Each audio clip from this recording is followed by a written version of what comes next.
Apakah peradaban kuno lebih maju dari yang kita duga?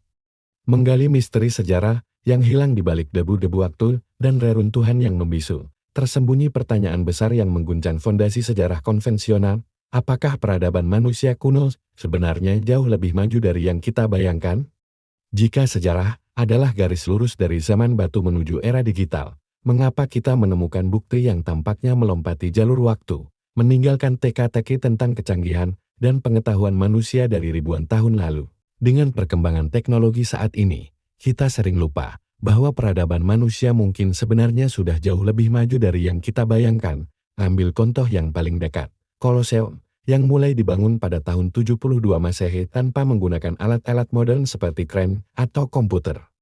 Pembangunannya memanfaatkan teknik sederhana, namun brilian seperti sistem katron dan derek kayu untuk mengangkat batu-batu besar. Meskipun kita tahu, bahan yang digunakan seperti batu travertin, beton Romawi, yang terbuat dari campuran abu vulkanik, kapur, dan air, serta batu tufai yang ringan untuk bagian dalam struktur, yang membuatnya masih berdiri kokoh setelah hampir 2000 tahun, namun jarang sekali kita memikirkan hal kecil yang justru sangat penting. Bagaimana pengetahuan dan keahlian teknik ribuan tahun lalu sudah mencapai tingkat setinggi itu? Mereka mampu membangun struktur megah tanpa bantuan rekonstruksi modern atau teknologi yang kita andalkan saat ini, yang membutuhkan alat berat, perhitungan digital, dan sistem canggih yang mempermudah segalanya. Sementara di abad pertama, semua itu dicapai hanya dengan keahlian manual dan kecermatan luar biasa, dan ini masih di abad pertama, karena jika kita mundur lebih jauh ribuan tahun ke belakang, bahkan masih banyak lagi bukti yang lebih mencengangkan. Kini muncul pertanyaan yang mengguncang nalar, mungkinkah manusia dahulu pernah mencapai puncak kejayaan teknologi dan pengetahuan, namun dilenyapkan oleh kekuatan besar dan mereset peradaban kembali ke titik nol? Jejak teknologi canggih dari masa lalu sejarah manusia sering digambarkan sebagai perjalanan linear dari primitif menuju modernitas, namun berbagai temuan arkeologis dan artefak kuno menunjukkan adanya teknologi dan pengetahuan yang luar biasa pada masa lampau yang sulit dijelaskan dengan pemahaman konvensional kita. Salah satu artefak yang sering dianggap sebagai bukti kuat akan hal ini adalah mekanisme Antikythera. Perangkat mekanis ini ditemukan di dasar laut Yunani pada tahun 1901. Benda ini dijuluki sebagai kalkulator atau komputer analog pertama di dunia, yang secara luar biasa mampu menghitung pergerakan planet dan gerhana matahari dengan sistem roda gigi yang kompleks dan presisi.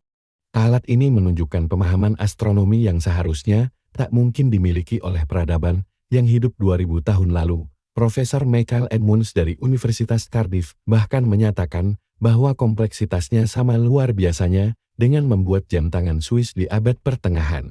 Tak berhenti di situ, ribuan kilometer di timur, sebuah bukit batu di Indonesia ternyata menyimpan potensi untuk merevisi sejarah dunia, Gunung Padang di Cianjur, Jawa Barat.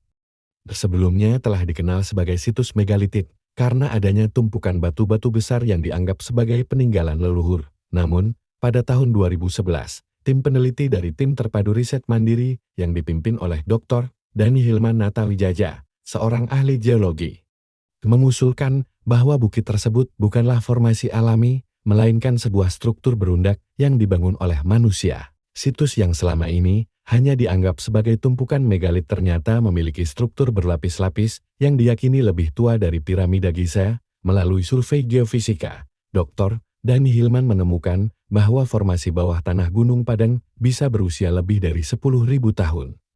Bahkan beberapa perkiraan bisa berusia 20.000 tahun. Jika benar, maka ini mengisyaratkan adanya peradaban arsitektural di Nusantara, sebuah gagasan yang tentu saja disambut dengan sikap skeptis dari banyak kalangan ilmiah, dan itu adalah hal yang wajar. Namun skeptisisme pun diuji ketika menatap bangunan kolosal seperti piramida Giza di Mesir, meski dibangun lebih dari 4.500 tahun yang lalu. Banyak aspek dari piramida ini masih belum bisa dijelaskan secara teknis. Bagaimana mungkin blok batu raksasa seberat puluhan ton diangkut dan disusun dengan presisi tanpa alat berat?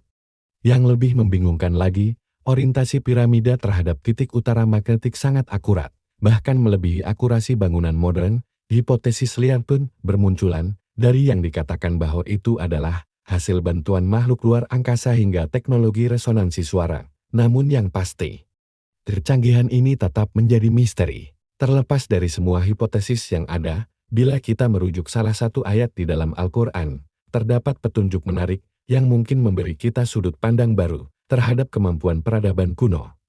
Dalam surah Al-Fajr ayat 6 hingga 9 disebutkan kaum Ad dan Samud sebagai bangsa-bangsa kuno yang memiliki keahlian dalam membangun serta memahat batu. Mereka mendirikan bangunan dan pilar-pilar kokoh yang belum pernah dibangun di negeri-negeri lain. Petunjuk ini memberi gambaran bahwa kemampuan arsitektural di masa lalu sudah sangat jauh melampaui apa yang kita bayangkan hari ini. Pemahaman kosmik global yang tersebar dalam konteks astronomi. Di kawasan Kafr el-Shaq, Mesir, ditemukan struktur observatorium kuno yang sangat presisi dalam mengikuti pergerakan matahari. Penelitian terbaru oleh tim arkeolog Mesir menunjukkan bahwa struktur ini tidak dibangun sembarangan. Tetapi dengan perhitungan astronomis yang cermat, mereka bukan hanya mengamati langit, melainkan menghitungnya dan memetakan waktu dengan kecermatan ilmiah. Menariknya, pengetahuan serupa juga ditemukan di berbagai penjuru dunia, seperti Stonehenge di Inggris, Machu Picchu di Peru, dan kompleks observatorium di Chichen Itza, milik peradaban Maya, yang semuanya menunjukkan orientasi presisi terhadap titik balik matahari, ekuinoks, atau konstelasi tertentu. Fakta ini menunjukkan bahwa pengamatan langit dan pemahaman astronomi bukanlah hal yang eksklusif bagi satu peradaban, melainkan bagian dari pengetahuan global kuno yang terstruktur, seolah ada warisan pemahaman yang tersebar dan diteruskan di berbagai belahan dunia tanpa koneksi langsung. Dan seolah itu belum cukup, sistem kanal di hutan Blaise menambah daftar panjang keanehan yang menantang narasi primitif peradaban kuno. Arkeolog menemukan jaringan kanal selebar beberapa meter yang dibuat ribuan tahun lalu untuk budidaya ikan oleh masyarakat Pramaya, juga ukiran batu di Pumapunku, Bolivia, yang memiliki sudut dan garis sedemikian presisi seolah dipotong dengan alat laser, sementara peninggalan peradaban Inka di Sacsayhuaman memperlihatkan keajaiban teknik penyusunan batu raksasa yang tak beraturan, namun begitu rapat dan kokoh tanpa perekat. Hingga penguasaan logam di Mohenjo-daro yang menunjukkan teknologi drainase kota yang hampir sebanding dengan standar modern. Jejak-jejak seperti ini tersebar di berbagai belahan dunia, di mana satu demi satu teka-teki ini membuka kemungkinan bahwa kita bukanlah generasi pertama yang menyentuh peradaban tinggi, sebab mungkin kita hanyalah pengulangan dari siklus besar di masa lalu yang pernah ada. Di sinilah letak misteri itu menebal, memberikan generasi saat ini pertanyaan bahwa kemana semua itu pergi, serta mengapa semua pengetahuan itu menghilang begitu saja seakan disapu oleh tangan yang tak kasat mata. Teori peradaban siklikal dan penghapusan sejarah. Pertanyaan-pertanyaan ini kemudian membuka jalan bagi spekulasi besar dalam sejarah manusia bahwa mungkin pernah ada suatu penghapusan yang mereset peradaban, entah melalui bencana alam global, meteor, letusan gunung api superkolosal, atau bahkan seperti yang diyakini banyak tradisi keagamaan dan mitologi kuno, mungkin saja ada intervensi langsung dari Tuhan. Namun sebelum kita membahas kemungkinan itu, kita perlu menengok ke arah lain. Para pemikir dan ahli telah lama mengutarakan kemungkinan bahwa peradaban manusia tidaklah linear, melainkan siklikal. Mungkin manusia saat ini tidak sedang naik menuju puncak, tetapi justru sedang kembali mendaki setelah terjatuh dari puncak kejayaan pengetahuan masa lalu. Itulah yang akan kita telusuri pada bagian berikutnya. Pemikiran dan pernyataan dari para ahli, sejarawan, dan arkeolog terkemuka yang mulai mengakui bahwa ada bagian dari sejarah kita yang belum terungkap. Jika tanda-tanda kebesaran teknologi masa lalu tersebar di berbagai belahan dunia, maka tidak sedikit pula para pemikir dan peneliti yang mulai mempertanyakan kebenaran narasi sejarah yang selama ini dianggap final. Mereka bukanlah tokoh sembarangan, berani mempertaruhkan reputasi demi menantang konsensus arkeologis yang telah ada. Salah satu tokoh paling vokal dalam isu ini adalah Graham Hancock, seorang jurnalis investigasi dan penulis buku. Dalam tulisannya, Hancock menyatakan bahwa manusia telah lupa akan babak besar dalam sejarahnya sendiri. Di sebuah babak yang mengisahkan peradaban maju yang dihancurkan oleh bencana global sekitar 12.000 tahun lalu, bertepatan dengan akhir zaman es. Teori ini berangkat dari bukti geologis dan arkeologis seperti reruntuhan Göbekli Tepe di Turki, yang terbukti berusia sekitar 11.600 tahun. Jauh lebih tua dari perkiraan arsitektur batu pertama umat manusia, situs yang diyakini sebagai tempat ibadah primitif ini merupakan kompleks arsitektur yang pembangunannya membutuhkan kemampuan logistik, matematika, dan organisasi sosial yang sangat tinggi. Hancock menyebutnya sebagai tembok pemisah antara sejarah resmi dan sejarah sejati manusia. Namun, pendapatnya kerap ditolak oleh arkeolog arus utama, karena pendekatannya berada di luar ranah sains arkeologi konvensional. Dari Indonesia, Dr. Dani Hilman mengajukan hipotesis bahwa Gunung Padang adalah struktur berlapis buatan dari zaman prasejarah awal berdasarkan georadar dan pengeboran yang lapisan bawahnya diperkirakan berusia 10.000 hingga 20.000 tahun. Ilmuwan ini kontroversial karena bertentangan dengan anggapan bahwa peradaban baru mulai 5.000 tahun lalu di Mesopotamia. Namun, data geologisnya memicu pertimbangan bahwa Nusantara mungkin menjadi rumah peradaban purba yang hilang. Sementara arkeolog John Anthony mengajukan teori mengejutkan tentang Sphinx yang menurutnya menunjukkan pola erosi akibat hujan lebat yang menandakan bahwa monumen ini kemungkinan berasal dari periode yang jauh lebih besar, setidaknya 7.000 hingga 10.000 tahun lalu. Lewis bekerja sama dengan geolog Robert Schott yang mengonfirmasi bahwa pola erosi tersebut memang bukan akibat angin dan pasir, melainkan air dalam jumlah besar. Ia menyebut ini sebagai pemalsuan usia monumental karena menurutnya patung Sphinx adalah peninggalan peradaban yang lebih tua dan lebih maju dari dinasti Firaun manapun. Jika temuan ini benar, maka seluruh kronologi arsitektur Mesir kuno harus ditinjau ulang. Pandangan-pandangan ini awalnya dianggap sebagai arkeologi semu atau tidak ilmiah oleh komunitas akademis, namun dengan semakin banyaknya bukti, pergeseran mulai terjadi secara perlahan bahkan di kalangan akademisi arus utama, misalnya Dr. Klaus Schmidt, arkeolog Jerman yang memimpin penggalian Göbekli Tepe sebelum wafatnya pada tahun 2014 lalu, mengakui bahwa penemuan ini mengubah segala hal tentang asal-usul peradaban manusia. Ia menekankan bahwa orang-orang yang membangun Göbekli Tepe bukanlah pemburu pengumpul biasa, tetapi telah memiliki sistem sosial yang kompleks. Ini membuatnya menolak anggapan bahwa pertanian datang terlebih dahulu sebelum organisasi sosial dan membuka ruang bahwa manusia kemungkinan lebih pintar dari yang kita bayangkan, bahkan mungkin jauh sebelum catatan sejarah dimulai. Lebih jauh lagi, fisikawan dan matematikawan seperti Dr. Nasim Haramein mulai mencoba menjembatani arkeologi dengan pemahaman fisika teoritis. Ia mengkaji ulang simbol-simbol kuno seperti mandala, stupa, atau ukiran-ukiran geometri sakral dalam budaya Mesir, Hindu, dan Maya.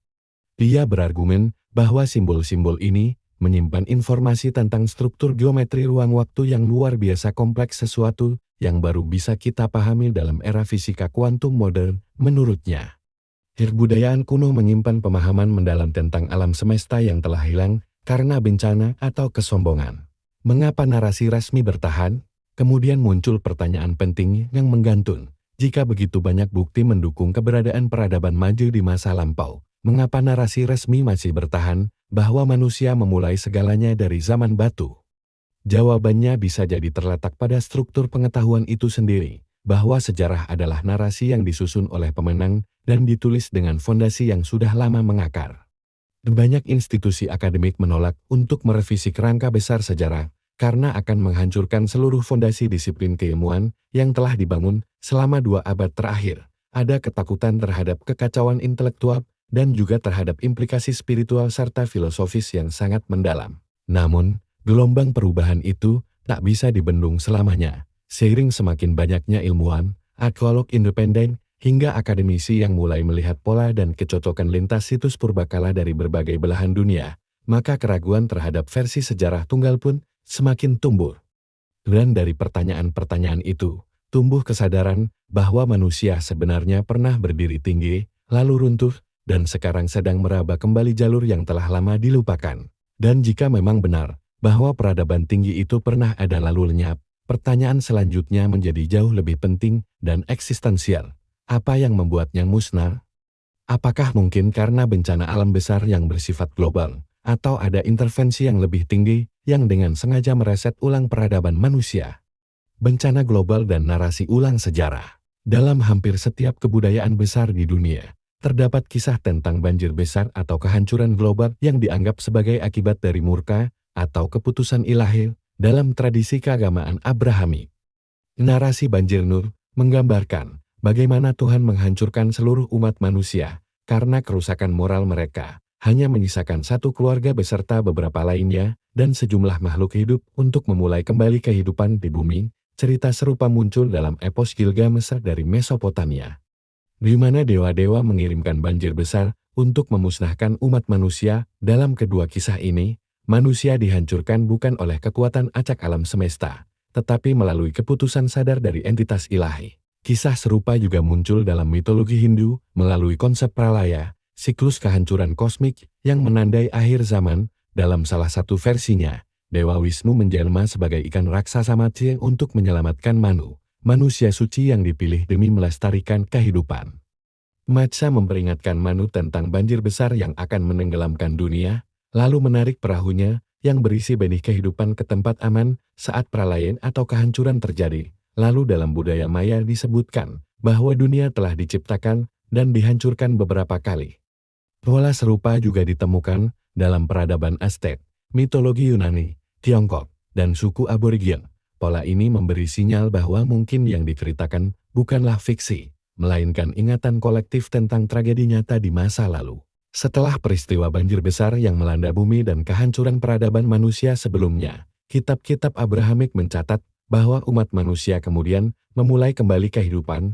Pada masa itu, seluruh manusia masih berbicara dalam satu bahasa dan membentuk satu komunitas besar yang hidup bersama.